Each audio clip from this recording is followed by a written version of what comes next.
নমস্কার বন্ধুরা, আপনাদের সকলকে স্বাগত জানাই অন্ধকারের আওয়াজ চ্যানেলে। আমাদের আজকের নিবেদন তারানাথ তান্ত্রিকের গল্প রায়নগরের বেতাল রহস্য। আপনাদের সকলের কাছে অনুরোধ, গল্পটি সম্পূর্ণ শুনুন এবং কেমন লাগলো অবশ্যই আমাদের কমেন্টের মাধ্যমে জানান। তাহলে চলুন শুরু করা যাক তারানাথ তান্ত্রিকের গল্প রায়নগরের বেতাল রহস্য।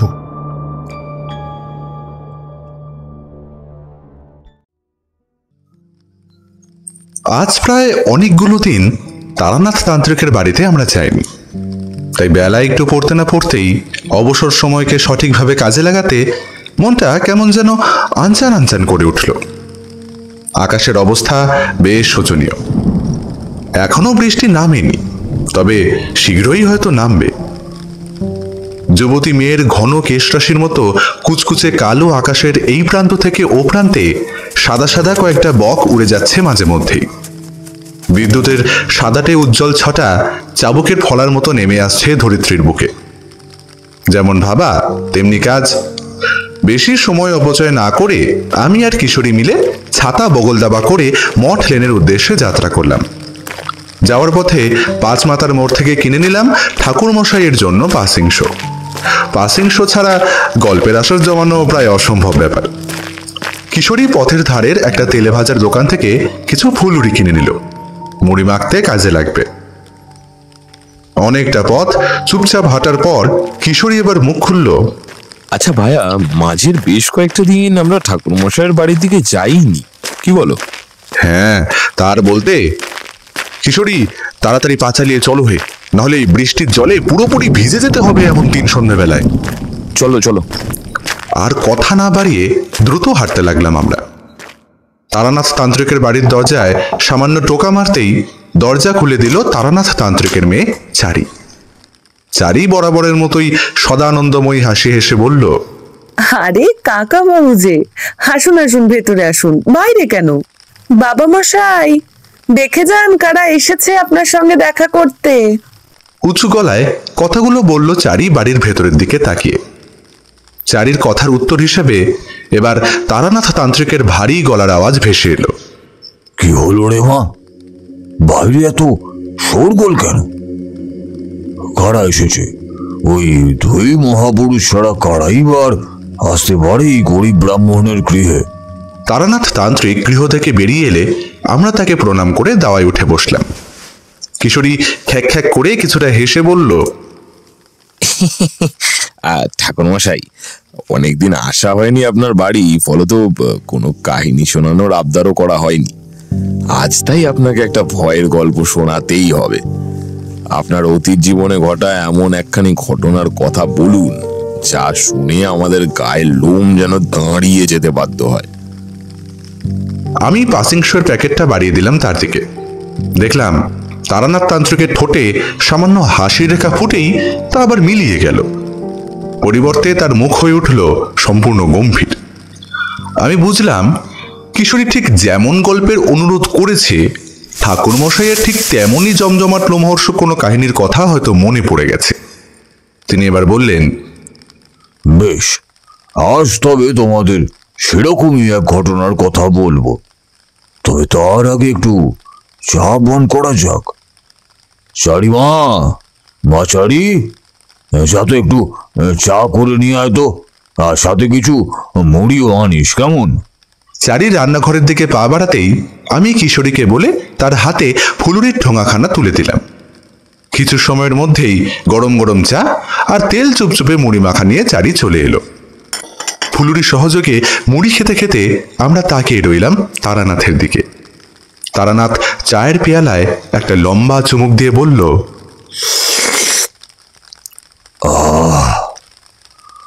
আজ তোমাদের যে ঘটনার কথা বলবো তা রায়নগর নামের এক গ্রামের।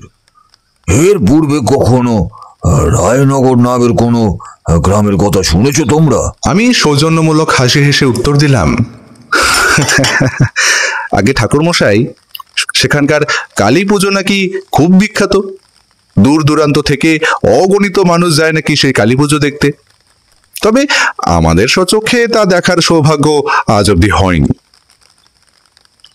বাহ, যথার্থ বলেছ। আমাকে সেখানে যেতে হয়েছিল একটি বার, তবে কালী পুজো দেখতে নয়, এক বিভৎস ঘটনার সুরাহা করতে। কিশোরীর শরীরে কোনো কালেই ধৈর্য নামক জিনিসটি নেই। কথার মাঝে সে হুট করে বলে বসল, ঠাকুরমশাই, তবে আর দেরি কেন? এবার তাহলে বলুন, কি সেই বিভৎস ঘটনা? একদিন সকালবেলা মিঠে রোদে উঠানে রাখা তক্তার উপর বসে আছি আমি। উদাসী দৃষ্টিতে তাকিয়ে আছি বাইরের দিকে, আর মাঝে মধ্যে গড়গড়ায় টান দিচ্ছি। ঠিক এমন সময় দেখলাম খোলা দরজা দিয়ে ভেতরে ঢুকে আসছে দুজন সুদর্শন যুবক। যুবক যুগলকে দেখতে ভারী খাসা, মাথায় ঘন কালো কেশ, ফর্সা গায়ের রং, উজ্জ্বল আঁখিদ্বয় এবং ঠোঁটের উপর পাতলা গভীর রেখা বিরাজমান। পরনে তাদের মধ্যবিত্ত ঘরের পোশাক, স্বল্প দামি পাঞ্জাবি আর ধুতি। যুবক দুই খানিকক্ষণ ইতস্তত করে তারপর আমার অনুমতি নিয়ে ঢুকে এলো ঘরের ভিতর। আমার কাছে এসে ওরা নত হয়ে প্রণাম করে বলল, ঠাকুরমশাই, আমাদের প্রণাম গ্রহণ করুন। বহু দূর থেকে আমরা এখানে এসেছিলাম একটা কাজের কারণে।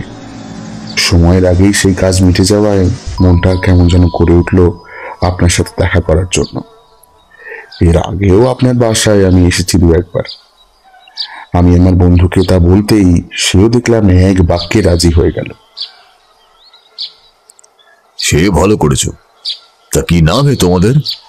আমার নাম সুমন, আর ও হলো আমার বন্ধু দীপু। আমরা একই গ্রামের ছেলে।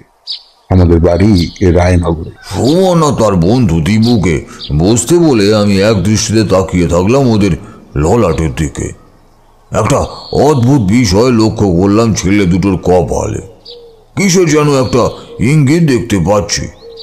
এরপরই আমার নজর পড়ল ওদের পাশের ভাসমান ছায়া ছায়া অন্ধকারটা। অমন দিনের বেলার খটখটি প্রখর আলোর মতো কেমন যেন একটা অন্ধকারের বলয় ঘিরে আছে ছেলে দুটোকে।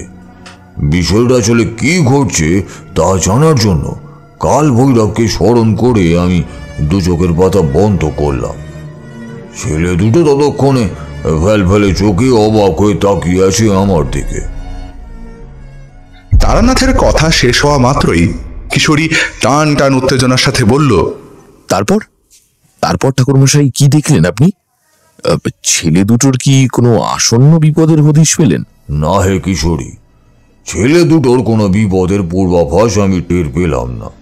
তবে একটা গুরুতর বিপদের আঁচ আমি ঠিকই পেলাম। বিপদ? কি বিপদ ঘনিয়ে এসেছিল ঠাকুরমশাই? কেবলমাত্র ওদের দুজনেরই নয়, ওদের গ্রাম অর্থাৎ রায়নগরে বসবাসকারী প্রতিটা মানুষের ঘোর বিপদ। আমি দু চোখ বন্ধ করে দেখতে পেলাম রায়নগরের সাথে এমন কিছু ঘটতে চলেছে যার কারণে ওদের ললাটে আমি ওই রকম অশুভ ইঙ্গিত লক্ষ্য করলাম। আমি এবার চোখের পাতা খুলে সুমনের দিকে তাকিয়ে বললাম, দেখো বাবা, ঈশ্বর যা করেন তা মঙ্গলের জন্যই করেন। সে কারণেই হয়তো তোমরা আজ হঠাৎ করিয়ে আমার এখানে এসে পৌঁছেছ। আমি তোমাদের কপাল ও চারপাশের মধ্যে এমন অশুভ কিছুর অস্তিত্ব টের পাচ্ছি যা বেশ ভয়াবহ ও চিন্তাজনক। তবে বিপদটা মোটেও তোমাদের একার নয়। বিপদটা ঘটবে তোমাদের গ্রামের সকলের সাথে। তোমাদের গ্রাম অর্থাৎ রায়নগরের সাথে আগামী কয়েকদিনের মধ্যেই এমন কিছু একটা ঘটতে চলেছে যা মহা অমঙ্গলজনক। খুব স্বাভাবিকভাবেই আমার কথায় সুমন আর দীপু খুব ঘাবড়ে গেল। ভয় মিশ্রিত কণ্ঠে সমবেত স্বরে ওরা জিজ্ঞাসা করলো, তাহলে তাহলে এবার কি হবে ঠাকুরমশাই? আমাদের এবার কি করণীয়? তোমাদের করণীয় না করণীয় আমার। কোনো মানুষের আগাম বিপদের কথা জানলে তাদের সাহায্য না করে আমি থাকতে পারি না। অতএব আমাকে কয়েকটা দিনের জন্য যেতে হবে তোমাদের সাথে, তোমাদের গ্রাম রায়নগরে। রায়নগরে গিয়ে আমায় উপলব্ধি করতে হবে ঠিক কি বিপদ ঘটতে চলেছে এবং কিভাবে সেই বিপদের থেকে তোমাদের সকলকে রক্ষা করা যায় সেই ব্যাপারে। দীপু এবার দুহাত জড়ো করে ঝলঝল নয়নে বলল, আপনাকে অশেষ ধন্যবাদ ঠাকুরমশাই, অশেষ ধন্যবাদ। সত্যি আপনি যে আমাদের এইভাবে সাহায্য করতে চাইবেন তা আমাদের কল্পনার বাইরে। ধন্যবাদ দেওয়ার কিছু নেই, এটা আমার কর্তব্য। তোমরা একটু জল বাতাসা মুখে দাও আগে, এখনই এত ঘাবড়ে যাও না। দুপুরবেলা মধ্যাহ্ন ভোজন সেরে না হয় তোমাদের সাথেই আমি রওনা দেবো রায়নগরের উদ্দেশ্যে, কেমন? সুমন আমার কথায় ঘাড় নেড়ে সম্মতি জানিয়ে বলল, আচ্ছা বেশ, তবে তাই হোক। অনেকক্ষণ একটানা কথা বলার পর থামলেন তারানাথ। বাইরের দিকে তাকালাম আমরা। এতক্ষণে বৃষ্টি শুরু হয়েছে। চারিদিক একেবারে শুনশান, কেবলমাত্র বৃষ্টিপাতের ঝমঝম শব্দ ছাড়া। চারি একখানি জ্বলন্ত মাটির প্রদীপ রেখে গেল আমাদের সম্মুখে। মৃৎ প্রদীপের যৎসামান্য কিঞ্চিত আলোয় এক অদ্ভুত রহস্যময় আলো আধারির সৃষ্টি হলো। কিশোরী আর আমি একে অপরের প্রতি মুখ চাওয়াচাই করলাম। ঠাকুরমশাই পুরোপুরি নির্বাক। এরপর শটান তিনি উঠে দাঁড়িয়ে বললেন, তোমরা একটু বসো, আমি ঘরের ভেতর থেকে গড়গড়াটা সেজে আনি, তামাক ছাড়া গল্পের আসর ঠিক জমছে না। এ কথা বলে তারানাথ উঠে চলে গেলেন। খানিক বাদে তিনি ফিরলেন গড়গড়া হাতে তামাক সেবন করতে করতে। ফের নতুন উদ্যমে শুরু হলো তার গল্প বলা। দুপুরে মধ্যাহ্ন ভোজ সেরে আমি, সুমন আর দীপু গরুর গাড়িতে উঠে বসলাম। সূর্যদেব তখন একেবারে মাথার ওপর। গরুর গাড়ি চলতে লাগলো মেটো পথ ধরে। রায়নগর পৌঁছাতেই বেশ অনেকটা সময় লাগবে, বিকেল গড়িয়ে সন্ধে হওয়ার মতো। আমরা যখন রায়নগরে গিয়ে পৌঁছালাম তখন অন্ধকার নেমে এসেছে পুরোপুরি ভাবে। আকাশে চাঁদের দেখা নাই, আর 3-4 দিনের মধ্যেই অমাবস্যা। সে কারণে চাঁদ ক্ষয়তে ক্ষয়তে বর্তমানে প্রায় বিলুপ্তের পথে। গরুর গাড়ি দুলকি চালে এগিয়ে চলেছে অন্ধকারে ঢাকা রাস্তা ধরে। পথের দুই ধারে কেবল সারি সারি বড় নারকেল গাছ আর তাল গাছ। একটা কালো পেঁচা একটানা অনেকক্ষণ ধরে ডেকে চলেছে মাথার উপরের বিশাল ছাতিম গাছটার কোটর থেকে। দুটো একটা জোনাকি বোকা এদিক ওদিক উড়ে বেড়াচ্ছে বিক্ষিপ্ত ভাবে। গ্রামের মেয়ে বউরা সন্ধানিক করতে ব্যস্ত। ত্রয়স্ত্রীদের উলুধ্বনি আর শঙ্খধ্বনিতে পরিবেশ পুরোপুরি মুখরিত। ধূপধুনোর মিষ্টি সুবাস এসে স্পর্শ করলো আমার নাসারন্ধ্রে। মনটা কেমন যেন হালকা হয়ে গেল, কেমন যেন পবিত্র হয়ে গেল। তবে সেই পবিত্রতা স্থায়ী হলো না বেশিক্ষণ। রায়নগরের বুকে আমাদের গাড়ি পৌঁছাতে বরাবরের মতন আমার হৃদয় সেই অমঙ্গলের ঘণ্টাটা বেজে উঠল তীব্রভাবে। আমি পরিষ্কার বুঝলাম যেটা ভেবেছিলাম ঠিক সেটাই ঘটতে চলেছে। কটু গন্ধ আমার নাকে এসে ঠেকল। গরুর গাড়ি থেকে নামতেই সুমন বলল, চলুন ঠাকুরমশাই, এবার আমার গৃহে চলুন। সামনেই আমার গৃহ। কাল সকালে না হয় আপনাকে গোটা গ্রামটা একবার ঘুরিয়ে দেখাবো। আমাকে নিয়ে ব্যস্ত হওয়ার কিছু নেই, হে, তুমি একটু শান্ত হও আগে। ঠাকুরমশাই, আজ তাহলে আমি এলাম। আমার বাড়ি এখান থেকে বেশ অনেকটাই দূরে। কাল সকালে আবার আমাদের দেখা হবে। আচ্ছা বেশ, সাবধানে যাও। দীপু এবার এগিয়ে গেল সামনের অন্ধকারে ঢাকা ছায়া ছায়া রাস্তাটা ধরে। আমি আর সুমন ওদের বাড়ির পথে পা বাড়ালাম। যৎসামান্য কিছু আহার করে শয্যায় গা এলিয়ে দিলাম এক সময়। সারাদিন অমন পরিশ্রম, অতটা পথের ক্লান্তিতে স্বাভাবিকভাবেই আমার চোখে ঘুম নেমে আসার কথা ছিল, কিন্তু তেমনটা হলো না। অনেক রাত অবধি জেগে রইলাম। আমার মন বলে উঠল আজকে রাতে কিছু একটা ঘটবে। আমার কি সর্বনাশ হলো গো, কি সর্বনাশ হলো! ঈশ্বর, এই ছিল তবে আমার পোড়া কপালে। সে কিনা এই দৃশ্য দেখার জন্য এতদিন বেঁচেছিল। তখনও ঘুমিয়ে পড়িনি আমি। রাত্রি বেশ গভীর হয়েছে। বাইরে থেকে একটা জোরালো শোরগোল নারী কণ্ঠের ক্রন্দন ধ্বনি ভেসে আসতেই আমার বুকটা ছ্যাদ করে উঠল। এরপরই আমার ঘরের দরজার পাশ থেকে কড়া নাড়ল সুমন। আমার উদ্দেশ্যে বলল, ঠাকুরমশাই, ও ঠাকুরমশাই, ঘুমিয়ে পড়েছেন নাকি? না না সুমন, আমি এখনো ঘুমাইনি। কি হয়েছে বলো তো? দাঁড়াও, যাচ্ছি, দরজা খুলছি। দরজা খুলে দিতেই সুমন আমার সামনে এসে প্রায় কাঁদো কাঁদো সুরে বলল, ঠাকুর মশাই, আমাদের চক্রবর্তী পাড়ার একটা ছেলে গলায় দড়ি দিয়ে আত্মহত্যা করেছে। গোটা গ্রাম সেখানে ভেঙে পড়েছে। সেখানে আমিও যাচ্ছি, আপনি কি যাবেন? হ্যাঁ হ্যাঁ, অবশ্যই যাব, চলো দেখি। আমি আর সুমন মিলে লন্ঠন হাতে রাস্তায় নামলাম। খানিকটা এগিয়ে আসতেই দেখলাম লোকে লোকারণ্য। একটা বাড়িকে ঘিরে আবাল বৃদ্ধা বনিতার জমায়েত বসেছে। বাড়িটার অভ্যন্তর থেকে ভেসে আসছে এক অসহায় জননীর বুক ফাটা কান্নার আওয়াজ। একটা গ্রাম্য মেয়েকে দেখে আমি বললাম, ও মেয়ে, কি হয়েছে গো বাড়িতে? মেয়েটা আমার দিকে তাকিয়ে কিছু একটা ভাবলো, তারপর বলল, ওই ওই বাড়ির ছেলে গলায় দড়ি দিয়ে মারা গেছে গো। সে কি? আচ্ছা, ওই ছেলেটি হঠাৎ আত্মহত্যা করলো কেন? এর পেছনে কি কোনো কারণ থাকতে পারে? তোমার কি মনে হয়? সঠিক বলতে পারবো না, তবে মনে হয় কোনো পারিবারিক সমস্যা ছিল। সুমন ডাকতেই আমি এগিয়ে গেলাম ওর দিকে। ভিড় ঠেলে ঘরের ভিতর প্রবেশ করলাম আমরা। ঠাকুরমশাই, কি দেখলেন ওই ভেতরের ঘরে গিয়ে? দেখলাম সেই ভয়ানক দৃশ্য। কুড়ি বর্গার কাঠ থেকে ঝুলছে একটা বছর 18 থেকে 20 বছরের প্রাণহীন দেহ। ছেলেটার ঘাড়ের হাড় ভেঙে যাওয়ার কারণে একদিকে অস্বাভাবিক রকমের মতন কাত হয়ে রয়েছে। ঠোঁটের কোণ থেকে টপ টপ করে ঝরে পড়ছে রক্তের ফোঁটা। চোখ দুটো বিস্ফারিত, জিভটা খানিকটা ঠোঁটের বাইরে বেরিয়ে পড়েছে। ছেলেটির নাম ছিল বাদল। ছেলেটার পা দুখানি জড়িয়ে ধরে কাঁদছে তার মা অর্থাৎ সরলা। ওখানে বেশিক্ষণ দাঁড়িয়ে থাকা আমার পক্ষে সম্ভব হলো না, তাই আমি বেরিয়ে গেলাম বাইরে। আমার অন্তর যেন বলে উঠল, অশুভ ঘটনা ঘটার সূত্রপাত ইতিমধ্যেই ঘটে গেছে, যা আমি বেশ হাড়ে হাড়েই টের পাচ্ছি।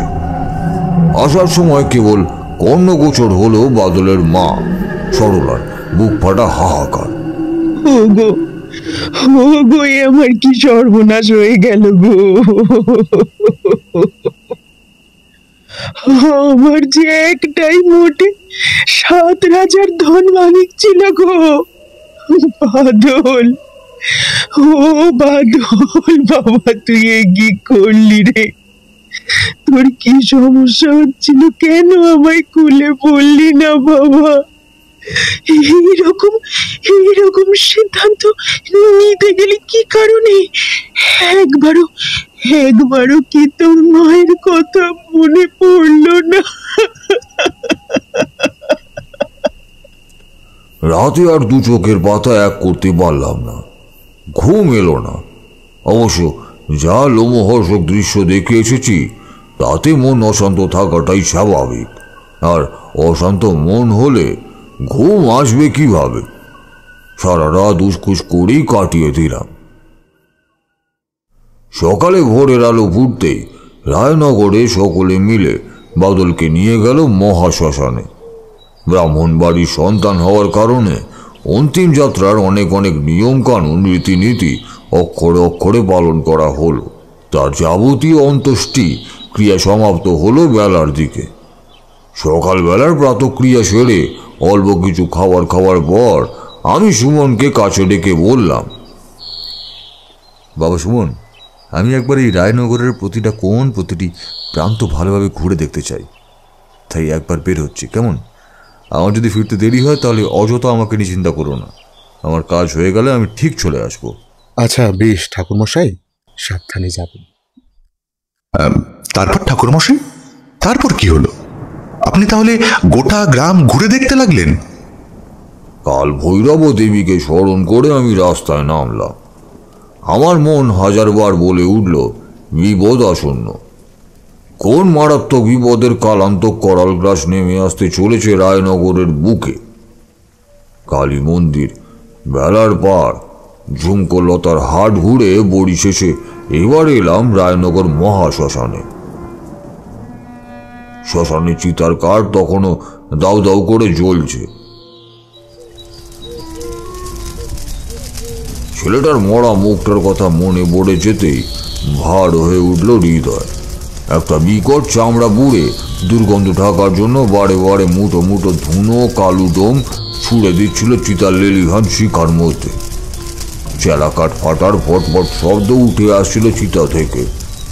কিছু না হলেও বেশ ভালোই মানুষ তখনও ছিল শ্মশানে।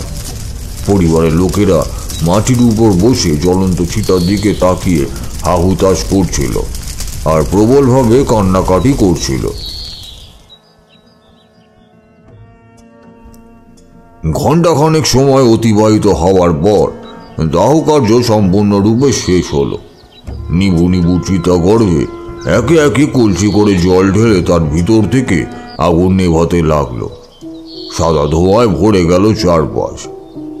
হরি হরি বলতে বলতে এরপর সব যাত্রী দলটা আস্তে আস্তে বেরিয়ে গেল শ্মশান থেকে। শ্মশানেতে কেবল রয়ে গেলাম আমি একা, সম্পূর্ণ একলা। শ্মশান বরাবরই আমার খুব প্রিয় একটা স্থান। সামনের একটা গাছতলায় বসে আমি দেবীর ধ্যানে মগ্ন হলাম। অনেকবার চেষ্টা করলাম যে কি বিপদ ঘটতে চলেছে তা জানার জন্য, কিন্তু শত চেষ্টাতেও দেবী আমায় কোনরূপ সহায়তা করলেন না। ধ্যান ভঙ্গ করে চোখের পর্দা খুলতেই আমি হতবাক হয়ে গেলাম। আমার মনে হলো কয়েক মুহূর্তের জন্য যেন আমি দেখলাম। কি কি দেখলেন ঠাকুর মশাই? দেখলাম গাছের আড়ালে এক কালো আলখাল্লাধারী মানুষ যেন লুকিয়ে আছে। লোকটার মুখ আমি ভালোভাবে দেখতে পেলাম না, তবে প্রথম দর্শনে এটুকু বুঝলাম যে তার মতলব বিশেষ সুবিধার নয়। আমি সেই গাছের দিকে এগিয়ে গেলাম। লোকটা অমনভাবে এক দৃষ্টিতে চিতার দিকে তাকিয়েছিল কেন তা আমাকে জানতেই হবে, আর সেটা একমাত্র সম্ভব ওকে হাতে নাতে ধরতে পারবে। সেরকম ভেবেই আমি ঘুরপথে অতীব সাবধানে এগিয়ে গেলাম সেদিকে। তারপর ঠাকুরমশাই আপনি ধরতে পারলেন ওই লোকটা কে? মানে কে ছিল সে? কি মতলব ছিল তার? না গো কিশোরী, পারলাম না।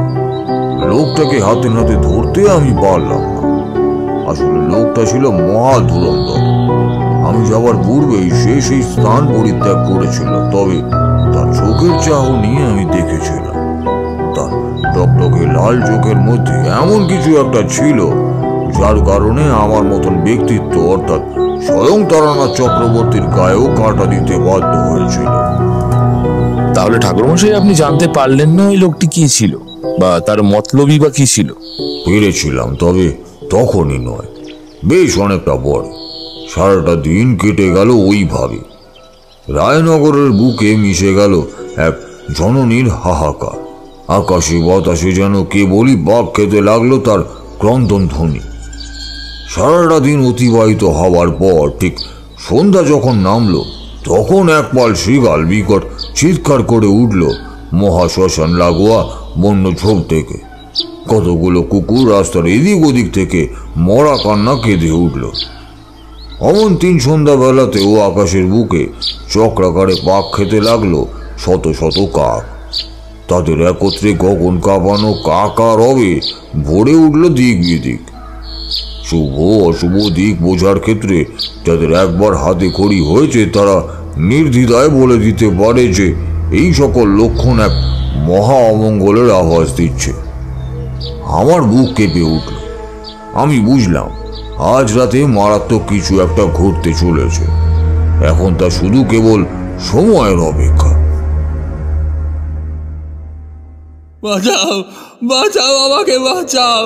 কে কোথায় আছো? আমাকে আমাকে মুক্ত করো। আমাকে ধরে নিয়ে যাচ্ছে শয়তানটা। আমাকে আমাকে রেহাই দাও রাত থেকে। ও মা, আমায় নিয়ে চলে যাচ্ছে। মা, তুমি আসবে না? আমায় ছাড়াবে না মা? এসো না মা, দেখো কিভাবে বোতল বন্দি করছে আমায়। আমার খুব কষ্ট হচ্ছে মা। গো, বাঁচাও, আমাকে বাঁচাও।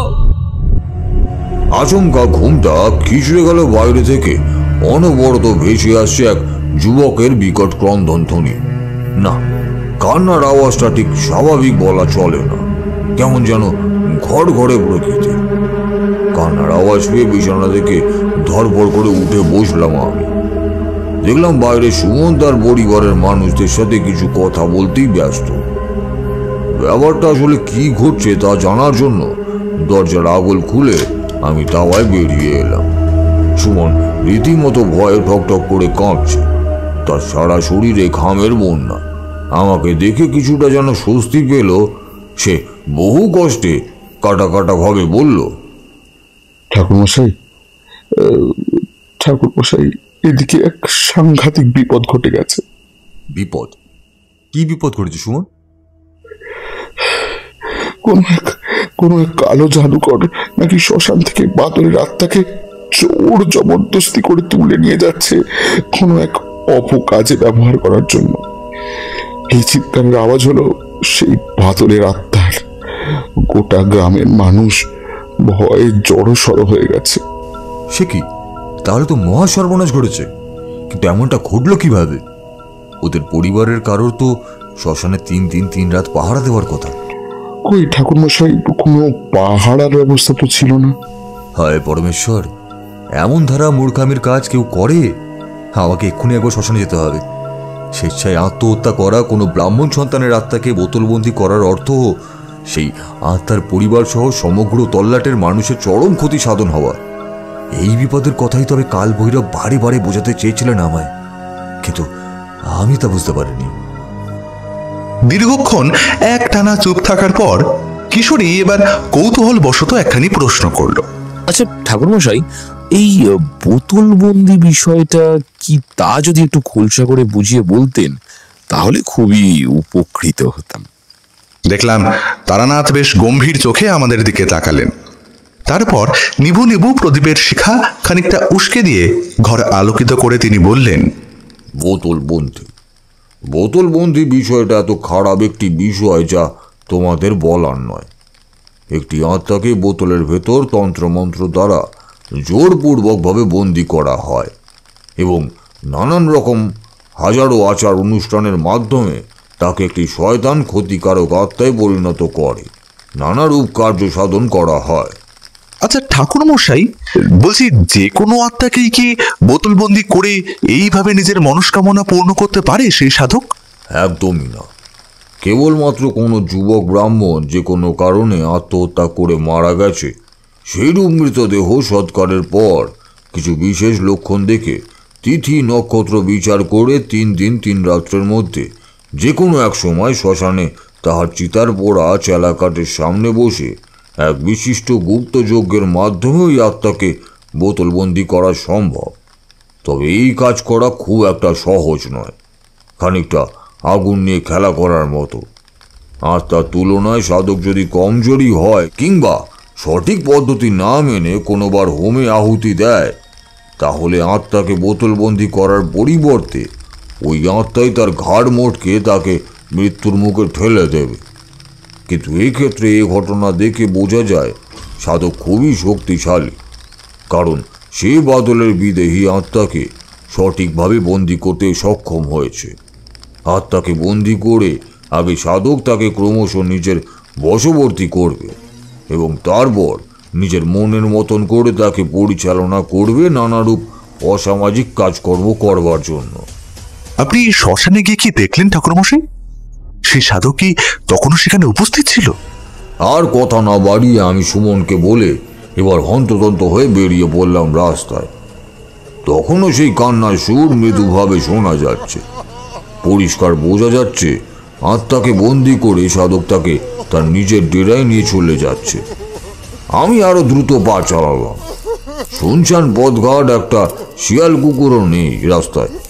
তবে প্রতিটা বাড়ির ভিতরের মানুষগুলোর মধ্যে এই বিষয়টাকে নিয়ে একটা যে চাপা ফিসফিসানি চলছে তাও অল্প স্বল্প আমার কানে এলো। হাঁটতে হাঁটতে আমি একসময় এসে পৌঁছালাম রায়নগর মহাশ্মশানে। সমগ্র শ্মশান জুড়ে কেবলই রাতের নিস্তব্ধতা বিরাজমান। একটা পাতলা কুয়াশার স্তর যেন ঘিরে ধরেছে সমগ্র শ্মশান ভূমিকে। শ্মশানের বুকে দাঁড়িয়ে থাকা বৃহৎ বৃহৎ গাছগুলি যেন কোনো অশরীরীর প্রতিধ্বনি হয়ে দণ্ডায়মান।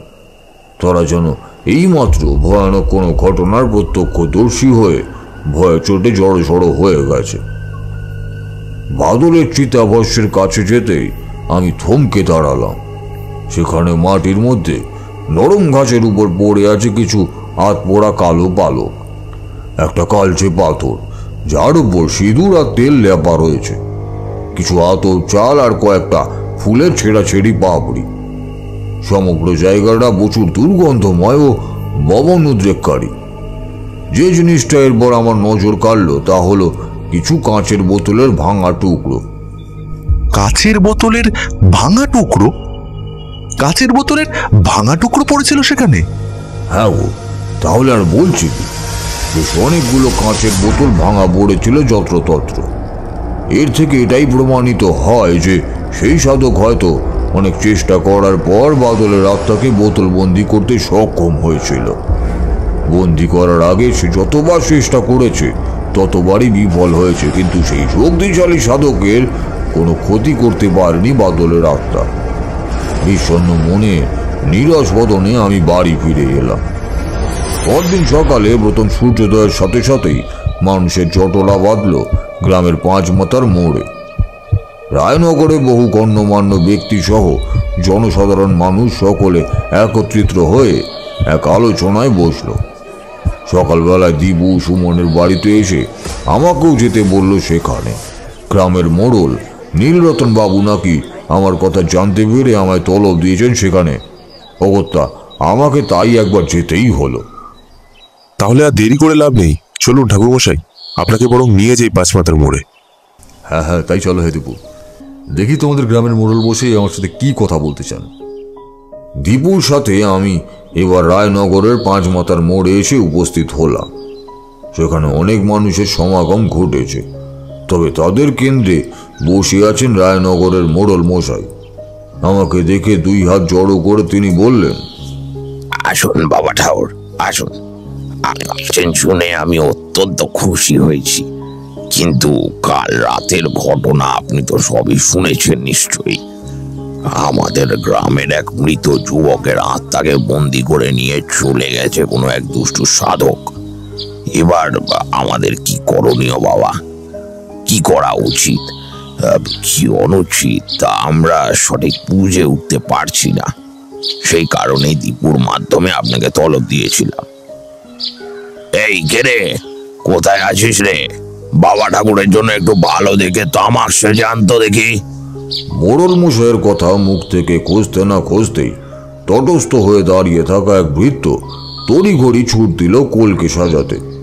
কিছুক্ষণের মধ্যেই আমার হাতে কোলকে দিয়ে সে নিজের জায়গায় গিয়ে পুনরায় দাঁড়িয়ে বলল। তামাক সেবন করতে করতে আমি বললাম, দেখুন মোড়ল মশাই, এই গ্রামের সাথে যে কোনো বড়সড় বিপদ ঘটতে চলেছে তার আগাম ইঙ্গিত পেয়েই আমি এখানে এসেছিলাম। আর হ্যাঁ, কালকে রাতে সমস্ত কিছু সম্পর্কে আমি অবগত হয়েছি। কেবলমাত্র অবগতই না, কাল রাতে রায়নগর মহাশ্মশানেও এসেছিলাম আমি একলা। বর্তমান পরিস্থিতি দেখে আমি একটা কথাই আপনাকে বলতে পারি। কি কথা বাবা ঠাকুর? আপনাদের গ্রামের সাথে এবার নানান রকম বিপদ আপদ ঘটবে। এই গ্রামের মানুষের সুস্থ স্বাভাবিক জনজীবন ব্যাহত হবে। এইরূপ আত্মাবন্দি করার ফলে সেই আত্মা যে গ্রামের বসবাসকারী ছিল, মূলত সেই গ্রামের মানুষজনদের মধ্যে এবার আস্তে আস্তে দেখা দেবে নানান রকমের বাধা বিপত্তি, মারণ রোগ, দুর্ভিক্ষ, অনাহার, দুর্দশা প্রভৃতি। মোড়লমশাই, কিছু মনে করবেন না, একটা কথা বলতে আমি বাধ্য হচ্ছি। এই সবের কিছুই হতো না যদি না বাদলের পরিবার 3 দিন 3 রাত্রি বিনিদ্র রজনী যাপন করে শ্মশানে বসে পাহারা দিত। তাহলে তার চিতার সম্মুখে এসে সেই সাধক আর তার আত্মাকে এভাবে ছিনিয়ে নিয়ে যেতে পারতো না, কোনো মতেই পারতো না। এতটা মূর্খামির কাজ তারা করলো কিভাবে তা আমিও বুঝে উঠতে পারছি না। আজ কেবলমাত্র তাদের কারণে গোটা গ্রামের নিরপরাধ মানুষের এমন সর্বনাশ করতে চলেছে। আপনি কিছু একটা করুন বাবা ঠাকুর, কিছু একটা করুন, না হলে এই গ্রাম রসাতলে যাবে বাবা ঠাকুর। এখন একমাত্র আপনি আমাদের যা ভরসা। এ কথা বলে নীলরতন বাবু আমার পা জড়িয়ে ধরল। আমি তড়ি ঘড়ি আপত্তি তুলে বললাম, ছি ছি ছি, কি করছেন কি আপনি? আপনি আমার থেকে অনেক বয়স জ্যেষ্ঠ, আমার পা জড়িয়ে ধরছেন কেন? আমার যে মহাপাপ হবে। আপনি দয়া করে এখনই এত চিন্তিত হয়ে পড়বেন না। আমি কথা দিচ্ছি আপনাকে, এর কোনো সুরাহা আমি করবই। রায়নগরের কোনো মানুষের এতটুকু ক্ষতি আমি হতে দেব না। সভা ভঙ্গ হতে আমি গৃহে না ফিরে দিবুকে বলে একবার মহাশ্মশানে গেলাম। শ্মশান বরাবরই আমার বড্ড প্রিয় স্থান। মানুষের ওই হোট্টল সেটায় নেই, নিরিবিলি শুধু প্রশান্তি। ওই ক্ষতিকারক সাধক যেই রায়নগরের কাছে পিঠেই কোনো গুপ্তস্থানে আশ্রয় নিয়েছে তাও অতি সহজেই বোঝা যায়, কারণ 3 রাত্রির মধ্যে তাকে আরেকবার আসতে হবে রায়নগর মহাশ্মশানের বুকে আরেকটি যজ্ঞ করতে। সেই যজ্ঞ করলে সে সম্পূর্ণরূপে বাদলের আত্মাকে নিজের আয়ত্ত আনতে পারবে। আমি শুধু অপেক্ষা করতে লাগলাম সেই 3 রাত্রির জন্য, যে রাতে আমার সাথে মোলাকাত হবে ওই সাধকে। আমিও দেখতে চাইছি কত বড় ক্ষমতাবান, যার জন্য সমগ্র রায়নগর মানুষের ক্ষতিগ্রস্ত হবে এবং এক নিরীহ আত্মা চিরজীবনের মতো মুক্তি না পেয়ে বন্দী হয়ে যাবে।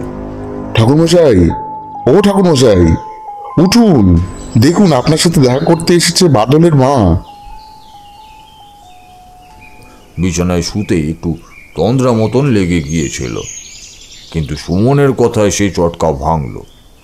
চোখের পাতা খুলতেই দেখলাম সে আমার পাশটিতে এসে বসেছে, আমার দিকে তাকিয়ে বলছে, ঠাকুরমশাই, একবার বাইরে চলুন, আপনার সাথে কিছু কথা বলতে চায় বাদলের মা। চলো হে। সুমনের সাথে দাওয়া এসে আমি দেখলাম খুঁটিতে হেলান দিয়ে বসে আছে এক মহিলা। মহিলার মাথার অবিন্যস্ত উস্কো কুস্কো চুল কিছুটা খোপা করে বাঁধা আর কিছুটা মুখের কাছে নামানো। মহিলার মুখ সম্পূর্ণ ফ্যাকাশে সাদাটে, চোখ দুটো স্থির, যেন আসলে ওগুলো জীবিত কোনো মানুষের চোখ নয়। মুখের ভাব গম্ভীর, মাথাটা খুঁটিতে হেলান দিয়ে সে বসে আছে পাথর প্রতিমার ন্যায়। আমাকে দেখে তার সম্বিত ফিরল। সে ভূমিতে মাথা ঠেকিয়ে ছলো ছলো নয়নে এবার বলল, ঠাকুর, আপনার অনেক নাম আমি শুনেছি, অনেক গুণকীর্তন শুনেছি, একমাত্র আপনি পারেন আমায় সাহায্য করতে। তাই তাই সব কিছু ফেলে অবশেষে এইভাবে আপনার কাছে এসেছি সাহায্য পেতে। কি সহায়তা চাই তোমার, তা কেবল বলো, আমি যথাসাধ্য চেষ্টা করব তোমার সাহায্য করার। ঠাকুর, আমার ছেলে আমাদের ছেড়ে বহু দূর চলে গেছে জন্ম জন্মান্তরের মতো। কত চেষ্টা করেও আমি তাকে আর ফিরিয়ে আনতে পারবো না। কেবলমাত্র আমি কেন, এই জগৎ সংসারে যে কারুর পক্ষেই তা করা সম্ভব নয় তা আমি বুঝি। আমি শুধু এখন একটাই জিনিস চাই, যে সে যেখানেই থাক ভালো থাক, শান্তিতে থাক এবং যত দ্রুত সম্ভব মুক্তি লাভ করুক, পরমেশ্বরের সাথে মিলিত হোক পুনরায় সে এবং আবার জন্মগ্রহণ করুক। কিন্তু কিন্তু ওই সাধক ওর আত্মাকে বন্দি করে নিয়েছে। দিবানিশি আমি স্বপ্নে দেখছি, আমার যেন চোখের ওপর সবসময় ভাসছে আমার ছেলেটার মরা মুখ।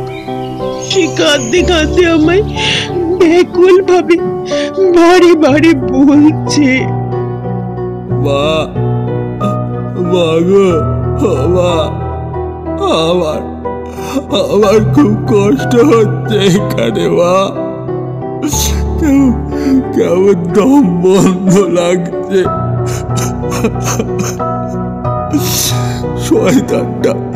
শয়তানটা আমার প্রচুর কষ্ট দিচ্ছে, বন্দি করে নিয়েছে বোতলের মধ্যে। আমাকে কি তবে চিরকালের মতন ওর প্রভুত্ব স্বীকার করে চলতে হবে, মা? ঠাকুর ঠাকুর, আমি যে অনেক আশা নিয়ে আপনার কাছে এসেছি, এর থেকে আমি বেশি কিছু চাই না। কেবলমাত্র চাই ওই শয়তান সাধকের হাত থেকে যাতে আমার ছেলের আত্মা উদ্ধার পায়। দয়া করুন, আপনি যেভাবেই হোক তাকে উদ্ধার করে মুক্তি দান করুন। এর থেকে বেশি আর কিছু চাই না আমি। আচ্ছা বেশ, ঠিক আছে, তুমি এখন বাড়ি ফিরে যাও। আমি কথা দিচ্ছি তোমায়, তোমার ছেলের আত্মাকে আমি ওই সাধকের হাত থেকে মুক্ত করবই। তারানাথের কথা থামল। বাইরে এখনো ক্রমাগত মুষলধারে বৃষ্টি হয়েই চলেছে। শোঁ শোঁ শব্দের বাতাস বইতে শুরু করেছে খুবই জোরালোভাবে। উঁচু উঁচু ঝাঁকড়া গাছের মাথাগুলো মাতালের মতো নেচে নেচে উঠছে যেন এদিক থেকে ওদিকেই মাঝে মধ্যে। ক্ষণে ক্ষণে কালো আকাশকে ফালা ফালা করে দিচ্ছে ইন্দ্রদেবের তলবারি।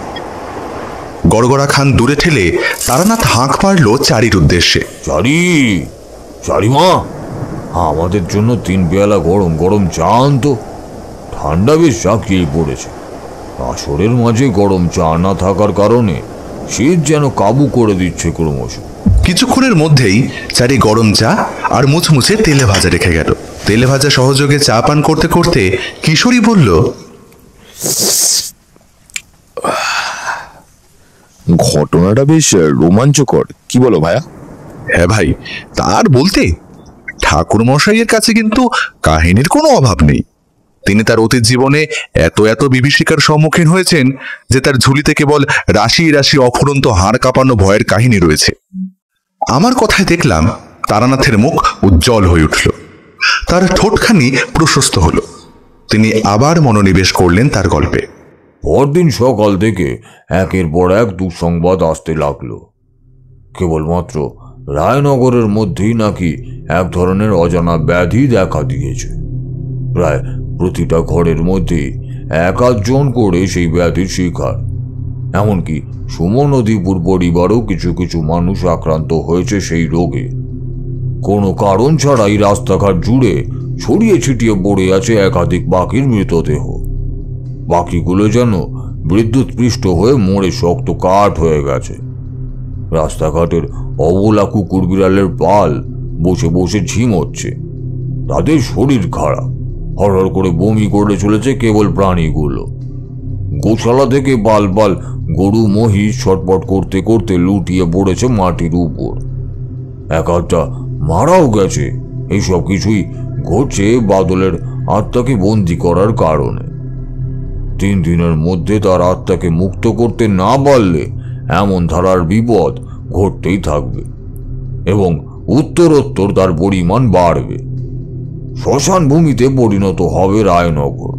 অসহায় মানুষের পরিত্রাণ চিৎকার ছড়িয়ে পড়বে রায়নগরের আকাশে বাতাসে। চিল শকুনে ছিঁড়ে ছিঁড়ে খাবে অগণিত গবাদি পশু সহ মানুষের মরদেহ। আমি দেবীর শরণাপন্ন হওয়ার জন্য এক গাছতলায় ধ্যানে বসলাম। সহস্রবার দেবীর নাম জপ করতেই আমার বন্ধ আঁখি যুগলের সামনে উপস্থিত হলেন তিনি। মধুসুন্দরী দেবীর উদ্দেশ্যে আমি 2 হাত একত্রে জড়ো করে নত শিরে প্রণাম জানালাম। দেবী আমায় আশীর্বাদ করলেন। আমি দেবীর উদ্দেশ্যে জিজ্ঞাসা করলাম, হে দেবী, তুমি তো সব কিছুই জানো, কোনো কিছুই তোমার অজানা নয়। আমাকে শুধু এটুকু সহায়তা করো, বলো যে ওই সাধক ঠিক কবে কখন আসবে রায়নগর মহাশ্মশানে। আমি সেই মতন সকল পরিকল্পনা করব। ওই সাধক আসবে আজই, ঠিক মধ্যরাতে। সেই মতন তুমি ব্যবস্থা নাও, যে করেই হোক ওই সাধকের হাত থেকে আত্মাটিকে তোমায় উদ্ধার করতেই হবে। তা না হলে অগণিত মানুষ বিপদের সম্মুখীন হবে। এই কাজে তোমার সাহায্য করবে আমার সহচরীগণ। তারা আজ রাতে শ্মশান ভূমিতে বিচরণ করবে। রাতের আঁধারে শ্মশানে এসে তুমি তাদের অস্তিত্ব টের পাবে। ওই শয়তান সাধকের সাক্ষাৎ পাওয়া মাত্রই তুমি তাকে কথায় ব্যস্ত রাখবে এবং আত্মাবন্দি ওই কাচের বোতলটি থেকে যে কোনো উপায় তাকে দূরে সরিয়ে আনবে। বোতলটির থেকে একবার দূরে সরে এলেই তার প্রভাব কমে যাবে বোতলটির মধ্য হতে, আর তখনই আমার অদৃশ্য সহচরীরা সেই কাচের বোতল ভেঙে ফেলবে। মন্ত্রপুত কাচের বোতল ভেঙে গেলেই বাদলের আত্মা মুক্তি পাবে। তোমাকে আর কিছুই করতে হবে না। সেই আত্মাই তখন হয়ে উঠবে মহাশক্তিশালী, ভয়ানক, ক্ষিপ্ত। সে নিজেই ওই সাধককে বধ করতে সক্ষম হবে। আমার কথাগুলো মাথায় রেখো। যেভাবে যা যা করতে বললাম তা সেভাবেই করো। মনে রেখো, আজকের রাত মহামূল্যবান। কেবলমাত্র আজকের রাতের জন্যই আমার সহচরীরা শ্মশানভূমিতে বিচরণ করবে। এখন আমি তাহলে আসি। পরবর্তীতে তুমি যখনই স্মরণ করবে তখনই আমাদের দেখা হবে।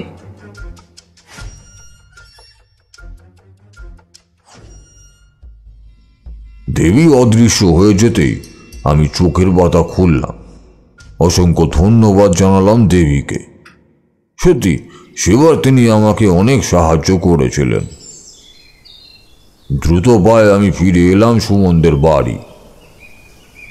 সুমনকে খুলে বললাম সব কিছু, যে আজ রাতে আমি শ্মশানেই থাকবো এবং ওই সাধকের থেকে এই গাঁয়ের ছেলের আত্মাকে মুক্ত করব।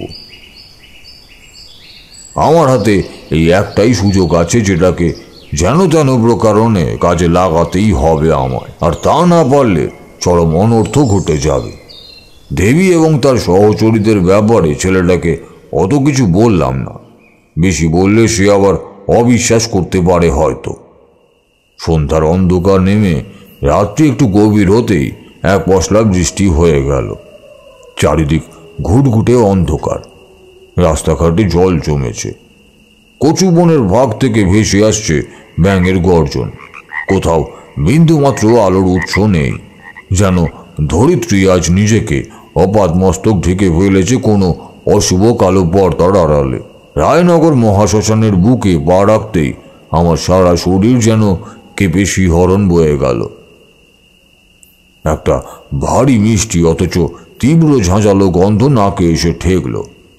এইরূপ গন্ধ আমি এর পূর্বে কোনোদিন একটিবারের জন্যও পাইনি। গন্ধটা আসলে কিসের হতে পারে তা বুঝতে আমায় বিশেষ বেগ পেতে হলো না।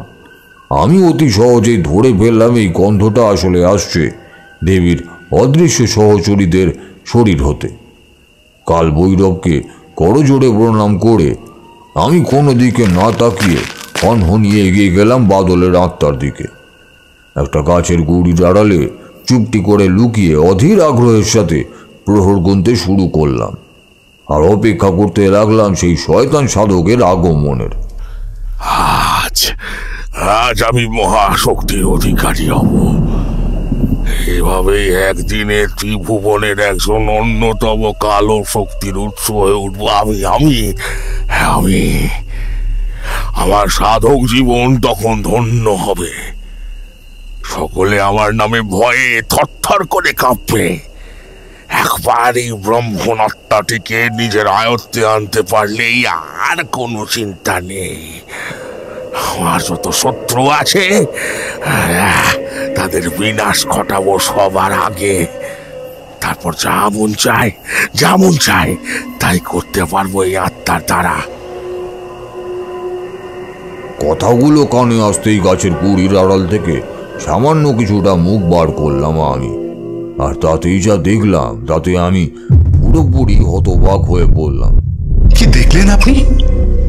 সেদিন এক ঝলকের জন্য যে কালো আলখাল্লাধারী মানুষটিকে দেখেছিলাম, আজ তাকেই দেখলাম হাঁটতে হাঁটতে সে এগিয়ে আসছে বাদলের চিতার দিকে। দুয়ে দুয়ে চার করলাম বিষয়টাকে। অতএব এই লোকটি আসল সেই শয়তান সাধু, যে বাদলের আত্মাকে বোতলবন্দি করেছে মন্ত্রপুতভাবে। সেদিন লোকটাকে ভালোভাবে দেখতে পাইনি আমি, কিন্তু আজ তার অবাধ মস্তক সূক্ষ্মভাবে পর্যবেক্ষণ করলাম। লোকটার গোটা দেহ কালো কাপড়ে মোড়া, চক্ষুদয় রক্তিম বর্ণের, মুখ ধবধবে সাদা বোধ হয়, ছাই জাতীয় কিছু প্রলেপ দেওয়া আছে। কাঁচা বাঁকা দাড়ি গোঁফ, চকচকে দাঁত, গলায় কয়েকটা রং বেরঙের পাথরের মালা, ইটে একটা ঝোলা। এরপর সে ঝোলা থেকে এক এক করে বের করতে লাগলো নানান রকমের সামগ্রী, যজ্ঞের প্রয়োজনীয় জিনিসপত্র। মরার মাথার খুলি, হাড়ের টুকরো ইত্যাদি ইত্যাদি। সবার শেষে সে কালো কাপড়ে মোড়া একটা জিনিস বের করে আনলো। কাপড়ের মোড়ক খুলতেই আমি দেখলাম একটা কাঁচের বোতল। সেই বোতলের মধ্যে একটা নীলাভ ধোঁয়া যেন সামান্য গতিতে ঘুরে চলেছে। ওই বোতলের মধ্যে বন্দি হয়ে আছে বাদলের আত্মা। সাধক ওই বোতল নামিয়ে রাখলো মাটির উপর। আকাশের দিকে মুখ তুলে তাকালো সে। বোধহয় নক্ষত্রের যোগ বিচার করতে শুরু করলো। সে আশা তোমার কোনোদিনও পূর্ণ হবে না হে শয়তান সাধক। তোমার এত সাহস যে এক নিরপরাধ আত্মাকে তুমি বন্দী বানাতে উদ্যত হও, কেবলমাত্র নিজের স্বার্থ চরিতার্থ করার জন্য। আজ তোমার বিনাশ অনিবার্য। আগুন নিয়ে খেলা করার ফল তুমি হাতে নাতে ভোগ করবে। কথাগুলো বলতে বলতেই আমি আত্মপ্রকাশ করলাম। সাধকের থেকে কিছুটা তফাতে তার মুখোমুখি গিয়ে দাঁড়ালাম। সাধক আমাকে দেখে কিঞ্চিত বিচলিত হয়ে বলল। সে কঠিন স্বরে বলল, কে কে তুই? এই গভীর রাতে শ্মশান ভূমিতে কি করছিস? আমি তারানাথ চক্রবর্তী। এমন মধ্যরাতে শ্মশান ভূমিতে এসেছি তোর কাল হয়ে। আজই তোর মৃত্যু ঘটবে। যে পাপ তুই করেছিস সেই পাপের ফল তোকে ভোগ করতেই হবে আজই। এত বড় কথা! আজ তোকে শেষ করেই ছাড়বো আমি। আমার কানেও এসেছে যে কোনো এক তান্ত্রিক নাকি গ্রামে এসেছে আমার হাত থেকে আত্মা মুক্ত করতে। তবে তবে তুই সেই আজ আর তোর রেহাই নেই। তুই নিজেই তোর মৃত্যুদূতের কাছে ছুটে এসেছিস মূর্খ, নিজেই। কে যে কাকে হত্যা করবে তা আর খানিক বাদেই বোঝা যাবে। সাহস থাকলে আমার কাছে এসে দেখাও দেখি। ক্রোধ খুবই বাজে একটা জিনিস। ক্রোধের বশবর্তী হয়ে সে আমার ফোন দিতে বাঁধিল। তার মাথা থেকে বেরিয়ে গেল কাঁচের বোতলটিকে হাতছাড়া করা যাবে না মোটে। কাঁচের বোতল মাটিতে পড়ে থাকতেও সে হনহনিয়ে ক্ষিপ্ত পদক্ষেপে এগিয়ে এলো আমার দিকে। খানিকটা আসতেই আমি দেখলাম কালো কালো কয়েকটা অবয়ব, অর্থাৎ দেবীর সহচারীগণ কাঁচের বোতলটাকে শূন্যে তুলে সজোরে তা ছুঁড়ে মারল একটা কালচে পাথরের উপর। পাথরের গায়ে বোতল পড়তেই শতখণ্ডে চুরমার হয়ে গেল তা। এই দৃশ্য দেখে সাধক তার নিজের মাথার চুল ছিঁড়ে চিৎকার করে উঠল।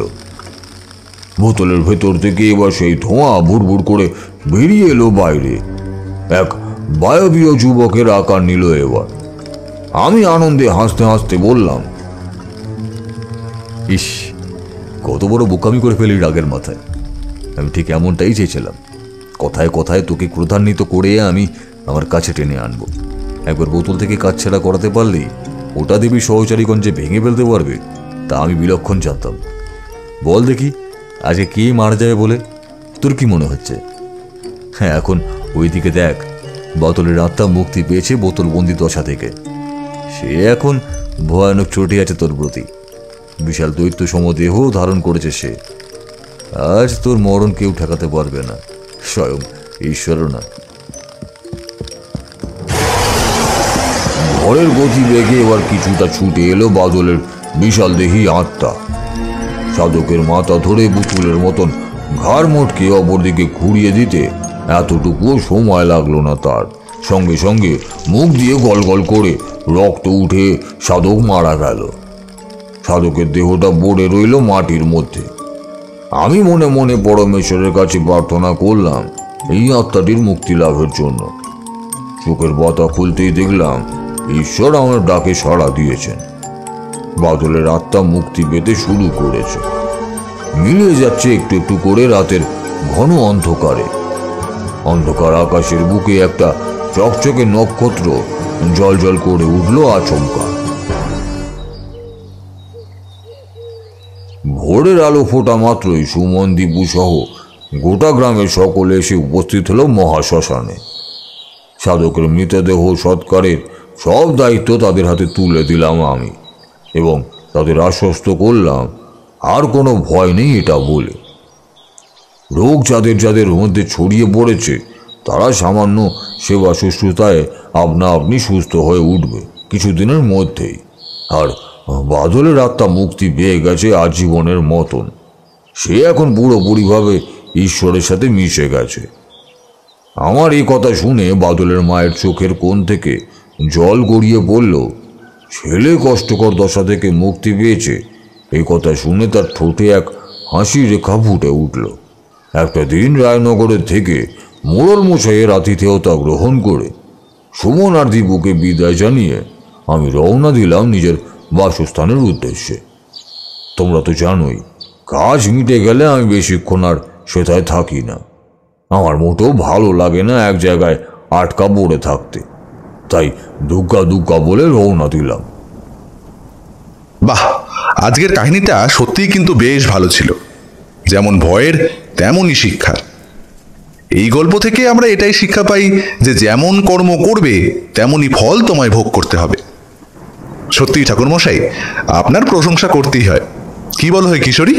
হ্যাঁ ভাই, তার বলতে ঠাকুরমশাই গল্প তো শেষ। আজ তাহলে আমরা উঠলাম। আরে আরে করো কি? হ্যাঁ, উঠলাম মানেটা কি? আজ আমার বাড়িতে রাতের খাবার খেতে হবে তোমাদের। আমি চারিকে অনেকক্ষণ আগেই বলে দিয়েছি সে কথা। সে এখন গরম গরম খিচুড়ি আর লম্বা লম্বা বেগুন ভাজা করতেই মহাব্যস্ত। সে কি ঠাকুরমশাই, আবার এইসবের কি দরকার ছিল? বেকার বেকার বাচ্চা মেয়েটাকে কত কষ্ট করতে হবে বলুন তো।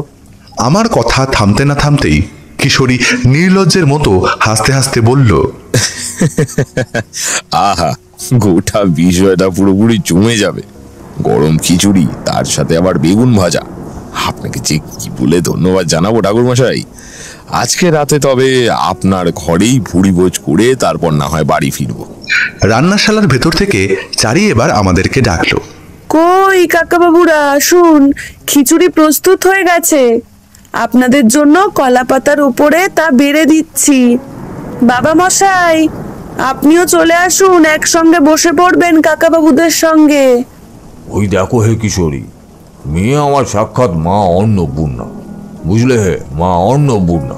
চট জলদি কেমন রান্না বান্না সব করে খাবার খেতে ডাকছে দেখো দেখি। চলো চলো, আর দেরি করা উচিত হবে না, তা না হলে আবার সব ঠান্ডা হয়ে যাবে। আমি, কিশোরী আর তারানাথ গরম গরম খিচুড়ি খেতে বসলাম। বৃষ্টি একটু একটু করে ধরে এলো। খাবার খাওয়ার পর আমরা রাস্তায় নামলাম। উত্তরের শীতল হাওয়া এসে আমাদের গা স্পর্শ করতেই খুব দ্রুত আমরা পা চালাতে লাগলাম বাড়ির উদ্দেশ্যে।